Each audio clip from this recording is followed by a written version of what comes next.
অতিরিক্ত দুশ্চিন্তা মানুষকে শারীরিক মানসিক সব দিক দিয়ে ভেঙে ফেলে। মানুষের অনেক সমস্যার তৈরি করে এই অতিরিক্ত দুশ্চিন্তা, জানো তো? দুশ্চিন্তা করলে শরীরে অনেক রকম রোগের সৃষ্টি হয়। আমি এই রোগে ভুক্তভোগী, জানো। দুশ্চিন্তা মানুষকে আস্তে আস্তে একদম স্লো পয়জনিং করে মেরে ফেলে, মৃত্যুর দিকে ঠেলে দেয়। তাই একদম বেশি দুশ্চিন্তা করবে না, অভাব নিয়ে কখনো ভাববে না। ঠাকুর আমাদেরকে উপরওয়ালা আমাদেরকে পাঠিয়েছে, সে ঠিক রাখবে। কাউকে একটু ভালো, কাউকে একটু খারাপ, কিন্তু ঠিক রাখবে।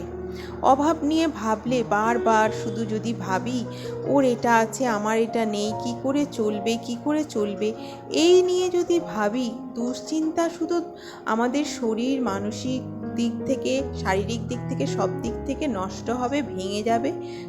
আমরা কিন্তু সুরাহাত আর পাবো না। অভাব নিয়ে না ভেবে কাজ করতে হবে।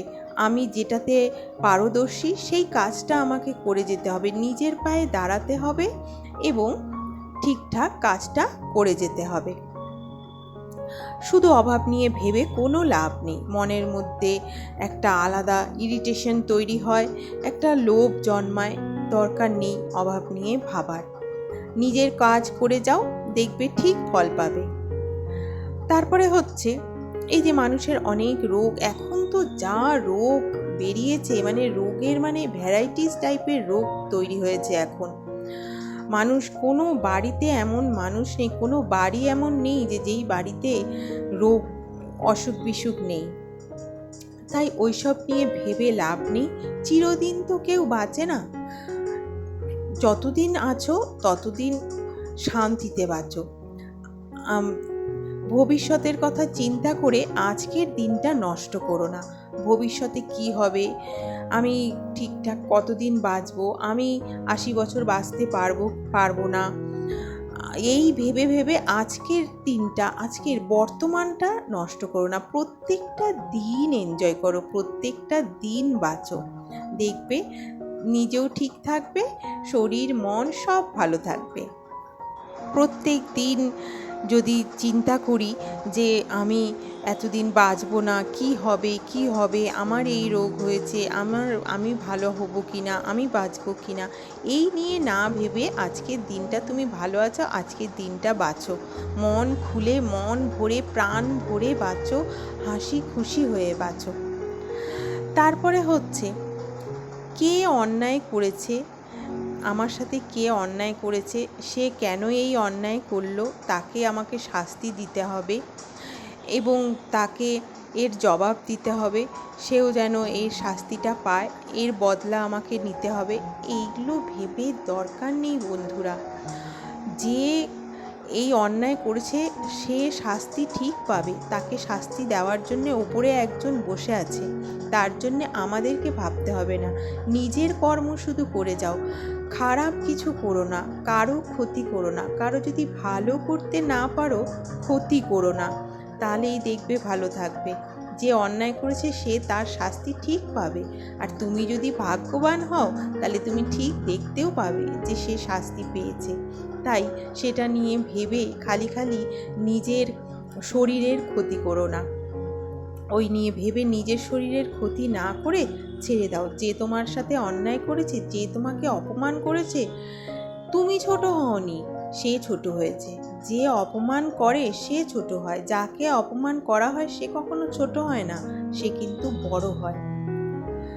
তারপরে হচ্ছে অতীত নিয়ে ভাবা। অতীতে ধরো আমি কিছু খারাপ কিছু করেছি, সেটা থেকে শিক্ষা নাও, অবশ্যই শিক্ষা নাও, কিন্তু সেটা নিয়ে এই বর্তমানটাকে নষ্ট করে দিও না।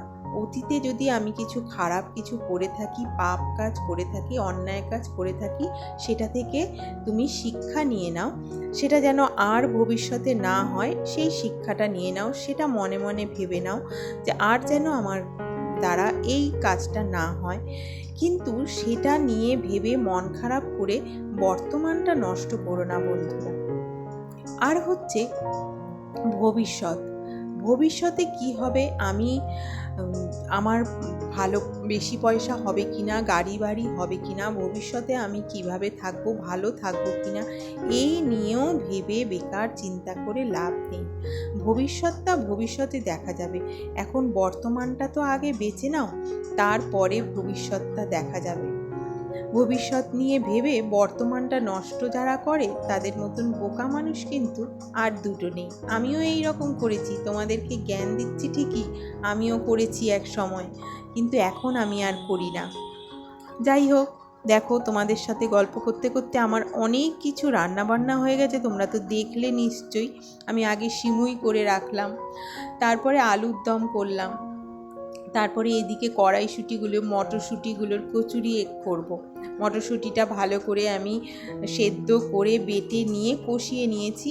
এইবার ময়দাটাকে আমি বেশ ভালো করে ময়াম দিয়ে মেখে নিয়ে ছোট ছোট লেচি কেটে তার মধ্যে কড়াইশুঁটিগুলোর পুর ভরে, দেখো প্রত্যেকটা লুচি আমার, প্রত্যেকটা কচুরি আমার ফুলেছে, এত খাস্তা হয়েছিল আর এত সুন্দর হয়েছিল খেতে যে কি বলবো। তো বাবানকে পড়াতে এসেছিলেন স্যার, এখন যেহেতু ছুটি চলছে স্কুল, তাই একটু দেরি করে আসছেন, আর 10টা সাড়ে 10টা বেজে যাচ্ছে যেতে যেতে। তখন না খুব খারাপ লাগছে যে ইস, এত বেলায় যাচ্ছে আর কিছু খেতে দিই না, শুধু চা বিস্কুট দিচ্ছি, তো কেমন যেন লাগছে। তাই গত সপ্তাহেই ভেবে রেখেছিলাম যে এই সপ্তাহে একটু ব্রেকফাস্ট করাবো। তো ওই কারণেই এই কড়াইশুঁটির কচুরি, আলুর দম আর হচ্ছে সিমুই, এটা আমি নিজে 10টার মধ্যে কমপ্লিট করেছি একা হাতেই। তো দেখো, তারপরে ওদেরকে খেতেও দিয়ে দিয়েছি। আর তোমরা যারা আমার ভিডিও আগের থেকে দেখে থাকো তারা জানবে যে আমি কিন্তু ময়দার জিনিস খাই না। তো ওই কারণে আমি আমার জন্য দেখো আটার মধ্যে ওই কড়াইশুঁটির পুরটা ভরে নিয়ে এভাবে পরোটা করে নিলাম। ওই অল্প একটু 1 চামচ তেল দিয়ে ভেজে নিয়েছি, ওইটা নিয়ে নিয়েছি, একটু আলুর দমও নিয়েছি। আর আমার সিমুই তো খুবই ভালো লাগে, তো সিমুইটা আমি নিয়ে চলো খেয়ে নিই, তারপরে বাদবাকি কাজগুলো করব আর তোমাদের সাথে বাদবাকি বকবকটাও করব। আগে মন ভরে খেয়ে নিই নিশ্চিন্তে। খাওয়া দাওয়া হয়ে গেল, তারপরে ভাবলাম যে এগুলো আমি আগে কাচতে দিয়ে দিই, তারপরে বাদবাকি রান্না করব। কি বলো তো বন্ধুরা, মেয়েদের কিন্তু মানে দিনের অর্ধেক বলবো না, দিনের 4 ভাগের 3 ভাগ সময়টাই রান্নাঘরেই কেটে যায় বলো। মানে একটা খাওয়া কমপ্লিট হতে না হতে আরেকটা খাওয়ার চিন্তা শুরু হয়ে যায়। দেখো সকালে এত কিছু করলাম, মানে গলা থেকে পেট অবধিও পৌঁছায়নি, আবার দুপুরের খাওয়ার চিন্তা শুরু হয়ে গেল। তো দুপুরের খাওয়ার তো সিম্পল কিছু করব ভাবলাম, আমি তো ভাবলাম যে আলু সেদ্ধ ভাত করব, তাই বসিয়েও দিয়েছি আমি আলু সেদ্ধ ভাত। তো নিচ থেকে আমার শাশুড়ি মাছ দিয়েছে, আমাদের তো হয়ে যাবে মাছ ভাত। আর আমার ছেলেটা বাবান কিন্তু এই 2 সপ্তাহ ধরে জানো তো মাছ মাংস ডিম সব ছেড়ে দিল হঠাৎ করে। কেন যে এরম হলো আমি কিছু বুঝতে পারলাম না। অনেক বোঝাচ্ছি, সবাই ওকে অনেক বোঝাচ্ছে, মাধ্যমিক দেবে ও, এত এই সময়টা ওর প্রোটিনের খুব দরকার, কিন্তু এই সময়টা সব কিছু ছেড়ে দিল। জানি না কি হবে, আমি বুঝতে পারছি না, জোরও করতে পারছি না, জোর করে খাওয়ানোও উচিত না। তো ওই কারণে খুবই মনটা খারাপ হয়ে আছে, টেনশনেও আছি, জানি না কি হবে। তো আমরা তো মাছ ভাত খাবো, ভাবলাম আলু সেদ্ধ ভাত করে নিচ্ছি, হয়ে যাবে, 3 জনে তাই খাবো। যেহেতু আমরা মাছ ভাত খাবো, তো ছেলেটাকে কি করে আলু সেদ্ধ ভাত দেব, ওই কারণে কি করব ভেবে না পেয়ে, তো ভাবলাম তাহলে ওর জন্য একটুখানি পোলাও করে দিই অল্প করে। তো পোলাওর জন্যে আমি দেখো আতপ চাল, গোবিন্দভোগ চাল ভিজিয়ে জল ঝরিয়ে রেখে এগুলো বাবানকে দিয়ে আসি আগে, তারপরে আমরা পেয়ারাটা খাবো। পেয়ারাটা একটু পেকে গেছে, ওই পেয়ারাটা বাবান খেতে চায় না, ওই জন্য আমরা দুজনে খাবো পেয়ারাটা। আর বাবানকে জামরুল আর মৌসুমি লেবু দিয়ে আসলাম। আর চালটা জল ঝরিয়ে নিয়ে ওটা ঘি, লবণ, হলুদ দিয়ে আমি মেখে রেখেছি। আর এদিকে ঘিয়ের মধ্যে তেজপাতা, গোটা গরম মশলা, কাজু, কিশমিশ সব দিয়ে ভেজে নেব, তারপরে ওই চালটা দিয়ে দেব। অল্প করেই করব, ওর বাবা বলল একদম শুধু বাবানের জন্য করো না, আমিও যাতে একটু চেখে দেখতে পারি, তাই একটু বেশি করো। তো অল্প একটু করেই করেছি, ওখান থেকে অল্প করে খাবে 1 মুঠ করে। কারণ ওইসব রিচ খাবার খাওয়া হয়েছে। আবার এই পোলাওটা ঠিক আমার ইচ্ছে করছিল না, কিন্তু তাও করলাম। তো আমি এই বাটির 1.5 বাটি চাল নিয়েছি, তো ওই কারণে 3 বাটি আমি জল নিয়ে নিলাম, যদি লাগে পরে দেব। তো আমি একটু গরম করে নিয়েছিলাম জলটা, হালকা উষ্ণ গরম করে দিয়ে দিয়েছি। এবার ঢেকে দেব। দেখো চিনিটা কিন্তু আমি পরে দেব। ঢেকে দিয়ে আমি আঁচটা একদম লোতে করে দিয়েছি। এবার বাদ বাকি এই কাজগুলো করে নিয়ে এগুলো মেলে দিয়ে আসি, তারপরে আমি আবার ওটাকে দেখব। এই দেখো জল প্রায় শুকিয়ে গেছে। তো তারপরে আমি চিনিটা দেব। চিনিটা আগে দিলে না সেদ্ধ হয় না চালটা ভালো করে, তো ওই জন্য আমি চিনিটা এখন দিলাম। এই দেখো চিনিটা দিয়ে আবার একটুখানি রেখে দিয়েছিলাম, কারণ চিনিটা থেকে জল ছাড়ে। তো তারপরে এই দেখো কি সুন্দর ঝুরঝুরে হয়েছে, দেখো এত সুন্দর সেন্ট বেরোচ্ছে। তো চলো তারপরে আমি ছাদে চলে এসেছি গাছগুলোকে দেখতে, আর ফুল টুল তুলে নেব। ফুল টুল তুলে নিয়ে গিয়ে তারপরে আমি পুজো দেব। দেখছো কি সুন্দর হয়েছে। তো একবারে স্নান করে চলে এসেছি। আজকে মুখে কিছু মাখিনি বন্ধুরা, ওই জন্য তোমাদের সাথে শেয়ারও করতে পারলাম না, অনেক দেরি হয়ে গেছিলো।